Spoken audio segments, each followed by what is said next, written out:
60 കൊല്ലായോ? തമിഴ്നാടാ വീട്?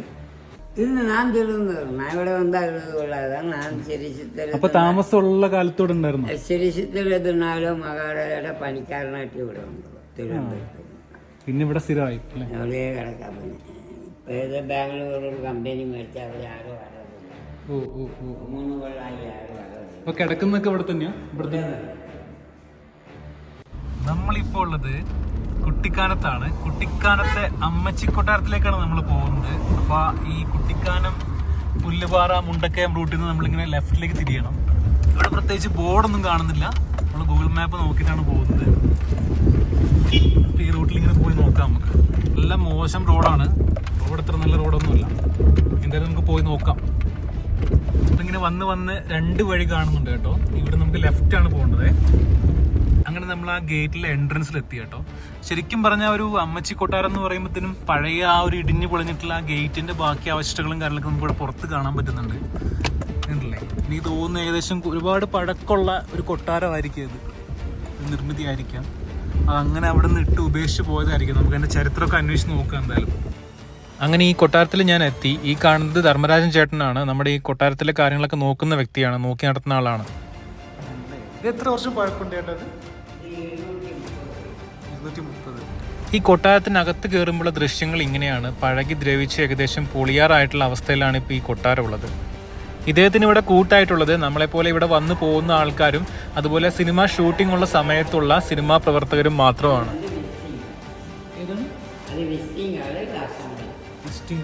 ഇത് അസംബ്ലി അല്ലേ?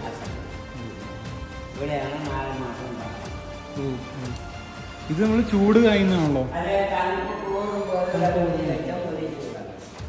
ചുവരുകളിൽ കാണുന്ന ഇത്തരത്തിലുള്ള പാടുകൾ എന്ന് പറയുന്നത് സിനിമ ഷൂട്ടിംഗ് സമയത്ത് ഈ വാളിൻ്റെ ഈ ഒരു അവസ്ഥ, ദുരവസ്ഥ മറയ്ക്കാൻ വേണ്ടി അവർ പ്രത്യേകം തയ്യാറാക്കിയിട്ടുള്ള കൃത്രിമമായിട്ടുള്ള അതായത് വാൾപേപ്പറുകൾ അല്ലെങ്കിൽ കണ്ടന്റുകൾ കൊണ്ടുവന്ന് ഒട്ടിക്കുന്നതുകൊണ്ടാണ് ഇത്തരത്തിലുള്ള പാടുകൾ നമുക്ക് ചുമരുകളിൽ കാണാൻ സാധിക്കുന്നത്.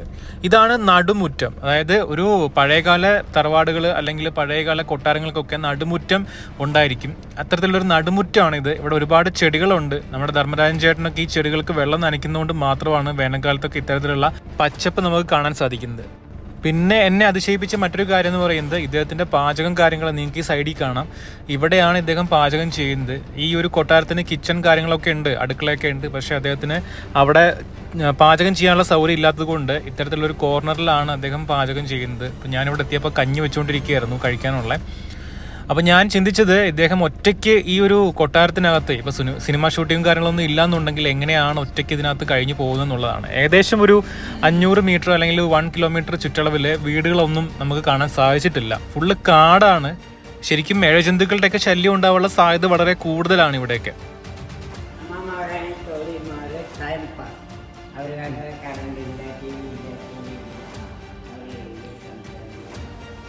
സംസാരിക്കുന്ന ഒരു ഇതെന്താ ഈ സംഭവം?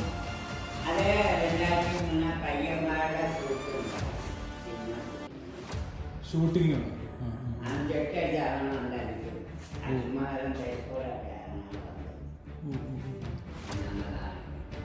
ഇതിന് മുകളിൽ തട്ടുമ്പുറമുണ്ടല്ലേ?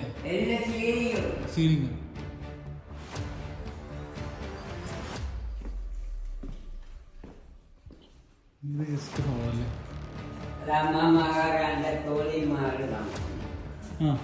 തോഴിമാരല്ലേ?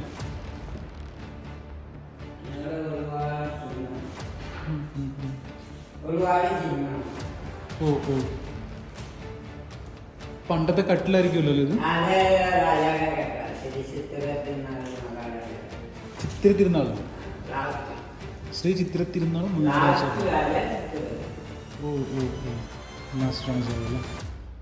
ശരിക്കും ആ പഴയകാല നിർമ്മിതിയൊക്കെ കാണുമ്പോൾ നമുക്ക് നല്ല അത്ഭുതം തോന്നും. അവിടെ സ്പ്രിങ്ങൊക്കെയാണ് നമ്മൾ കട്ടലിൽ കണ്ടത്. അത്യാവശ്യം കുഷൻ സെറ്റപ്പ് കിട്ടുന്ന രീതിയിലുള്ള സ്പ്രിങ് അന്ന് കട്ടലുകളിൽ ഉപയോഗിച്ചിരുന്നു എന്നുള്ളതാണ്. പഴയ കാലത്തെ ഒരുപാട് അവശേഷിപ്പുകൾ നമുക്കിവിടെ കാണാൻ സാധിക്കും. ഫോട്ടോസ്, ഉപകരണങ്ങൾ, അങ്ങനെ ഒരുപാട് വാഷ് ബേസിനടക്കം നമുക്ക് പണ്ട് കാലത്ത് എങ്ങനെയായിരുന്നു ഒരു കൊട്ടാരത്തിനകത്ത് അല്ലെങ്കിൽ ഒരു വീടിനകത്ത് അത്യാവശ്യം ആഡംബരമായിട്ട് ജീവിച്ചിരുന്നെന്നുള്ളത് നമുക്കിവിടെ വന്നു കഴിഞ്ഞാൽ കാണാൻ സാധിക്കും. ഇനി നമ്മൾ പോകാൻ പോകുന്നത് ഈ കൊട്ടാരത്തിൻ്റെ അടുക്കളയിലോട്ടാണ് കേട്ടോ. അടുക്കള എന്ന് പറയുമ്പോഴത്തേനും ഈ കൊട്ടാരത്തിന് പുറത്തുനിന്ന് നോക്കുമ്പോൾ നമുക്ക് മനസ്സിലാവില്ല ഒരിക്കലും ഇങ്ങനത്തെ ഒരു സ്ഥലം നമ്മളെ ഈ കൊട്ടാരത്തിനകത്ത് ഉണ്ടെന്നുള്ളത്. ഈ താഴോട്ടുള്ള വഴി നമ്മളിങ്ങനെ ഇറങ്ങി പോകുമ്പോൾ രണ്ട് സൈഡിലായിട്ട് ഒരുപാട് ചിത്രപ്പണികളും അതുപോലെ തന്നെ കൊത്തുപണികളൊക്കെ കാണാൻ സാധിക്കുന്നുണ്ട്. ഇത് അന്നത്തെ കാലത്ത് സിമെൻറ്റിൽ ചെയ്തതാണ് എന്നാണ് നമുക്ക് തോന്നുന്നത്. ചുണ്ണാമ്പിലോ അല്ലെങ്കിൽ സിമെൻറ്റിലോ ഒക്കെ ചെയ്ത കൊത്തുപണികളായിരിക്കാം ഈ കാണുന്നതെല്ലാം. ഇത് നമ്മുടെ ധർമ്മരാജൻ ചേട്ടൻ പറഞ്ഞത് ഇതൊരു അടുക്കളയും വർക്ക് ഏരിയയും കൂടി ചേർന്നിട്ടുള്ളൊരു ഭാഗമാണെന്നാണ്. അപ്പോൾ അങ്ങോട്ടാണ് നമ്മൾ പോകുന്നത്. അപ്പോൾ ഇതിൻ്റെ ചരിത്രം വായിച്ചപ്പോൾ ഇവിടുന്ന് ഒരു സ്ഥലത്തേക്ക് ഒരു ഗുഹ അല്ലെങ്കിൽ ഒരു ഇടനാഴി പോകുന്നുണ്ടെന്നൊക്കെ പറയുന്നുണ്ടായിരുന്നു. അപ്പോൾ അതിൻ്റെ എന്തെങ്കിലും സൂചനകൾ ഇവിടെ ഉണ്ടോ എന്നൊക്കെ നോക്കിയിട്ടുണ്ടായിരുന്നു, പക്ഷേ ഒന്നും കാണാൻ സാധിച്ചില്ല. അപ്പോൾ ഇതൊക്കെ ശരിക്കും പറഞ്ഞാൽ നശിച്ചു പോയി, ഓൾറെഡി നശിച്ചു പോയിട്ടുണ്ട്. ഇവിടെ ശരിക്കും പറഞ്ഞാൽ സിനിമ ഷൂട്ടിങ്ങിന് ആൾക്കാരൊക്കെ വരുമ്പോൾ അവർ തിരിച്ചു പോകുന്ന സമയത്ത് ഈ ഒരു ബംഗ്ലാവ് അല്ലെങ്കിൽ ഈ ഒരു കൊട്ടാരം നിലനിർത്താൻ വേണ്ടിയിട്ടുള്ള ചെറിയ സംഭാവനകളോ അല്ലെങ്കിൽ അവരുടെ ഭാഗത്തുനിന്ന് എന്തെങ്കിലും നീക്കുപോക്കുകളോ ഉണ്ടാവേണ്ടത് അത്യാവശ്യമാണ്. കാരണം ഈ ഒരു കൊട്ടാരത്തിനകത്ത് കയറുമ്പോൾ അവസ്ഥ എന്ന് പറയുന്നത് മേൽക്കൂര പോലും തകർന്നടിഞ്ഞ അവസ്ഥയാണ്. ഇവിടെ മഴയൊക്കെ പെയ്യുമ്പോഴത്തേനും അതിനകത്തൊക്കെ വെള്ളം നിറയും.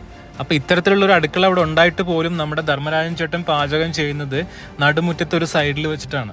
അതുകൊണ്ടൊക്കെ തന്നെയാണ് ഈ ഒരു അമ്മച്ചി കൊട്ടാരത്തിൻ്റെ ഈ ഒരു അവസ്ഥ നമുക്ക് തുറന്ന് കാണിക്കേണ്ടി വരുന്നത്, ഈ ഒരു അവസ്ഥയായി പോയതിൽ. ഇനി നമുക്കിവിടെ കുറച്ച് പഴയ അവശേഷിപ്പുകൾ കാണാം. ഇതാണ് അരകല്ല്. പണ്ട് നമ്മൾ ഉപയോഗിച്ചിരുന്ന അരകല്ലാണ്. നമ്മുടെയൊക്കെ വീട്ടിൽ തറവാട്ടിലൊക്കെ പണ്ടുണ്ടായിരുന്ന അരകല്ലെന്ന് പറഞ്ഞാൽ ഇത്രയൊന്നും വലിപ്പമില്ല. ഇവിടെ ഇത്രയും വലിപ്പം ഉണ്ടാവാനുള്ള കാരണം എന്ന് പറഞ്ഞു കഴിഞ്ഞാൽ ഇതൊരു വലിയ കൊട്ടാരമായതുകൊണ്ട് തന്നെ ഒരുപാട് പേർക്ക് ഭക്ഷണം പാചകം ചെയ്യാനുള്ളത് കൊണ്ടായിരിക്കാം അത്രയും വലിയൊരു അരകല്ല് അവിടെ കാണാൻ സാധിച്ചത്. ഇനി മറ്റൊരു അത്ഭുതം കൂടെ നിങ്ങളെ ഞാൻ കാണിക്കാം. ഇതാണ് ഞാൻ പറഞ്ഞ പണ്ട് കാലത്തെ വാഷ് ബേസിൻ എന്ന് പറയുന്നത്. കൈ കഴുകാൻ ഉപയോഗിച്ചിരുന്ന ഒരു വാഷ് ബേസിനാണത്. അവിടെ വെള്ളം ഉണ്ടായിരുന്നു, പൈപ്പ് ഉണ്ടായിരുന്നു. നമുക്ക് ഇതിൻ്റെ ചരിത്രം ഒന്ന് നോക്കാം. 200 വർഷം പഴക്കമുണ്ട് നമ്മുടെ ഈ കൊട്ടാരത്തിന്. തിരുവിതാംകൂർ രാജവംശത്തിൻ്റെ വേനൽക്കാല വസതിയായിരുന്നു ഇത്. നമ്മൾ സാധാരണ കേട്ടിട്ടുള്ള പഴയകാലത്തെ കഥകളിൽ രാജാവും റാണിയും ഉണ്ടാവും. അപ്പോൾ പല കഥകളിലും ഈ റാണി എന്ന് പറയുന്നത് രാജാവിൻ്റെ ഭാര്യ അല്ലെങ്കിൽ പത്നിയായിരുന്നു. പക്ഷെ ഇവിടെ തിരുവിതാംകൂർ രാജവംശത്തിലെ റാണി എന്ന് പറയുന്നത് രാജാവിൻ്റെ സഹോദരിയായിരുന്നു. അപ്പോൾ രാജാവിൻ്റെ പത്നിക്ക് അമ്മച്ചി പദവിയായിരുന്നു ഉണ്ടായിരുന്നത്. അപ്പോൾ ഈ രാജാവിൻ്റെ പത്നി താമസിക്കുന്ന ഈ ഒരു കൊട്ടാരത്തിന് അങ്ങനെയാണ് അമ്മച്ചി കൊട്ടാരം എന്ന പേര് വന്നത്.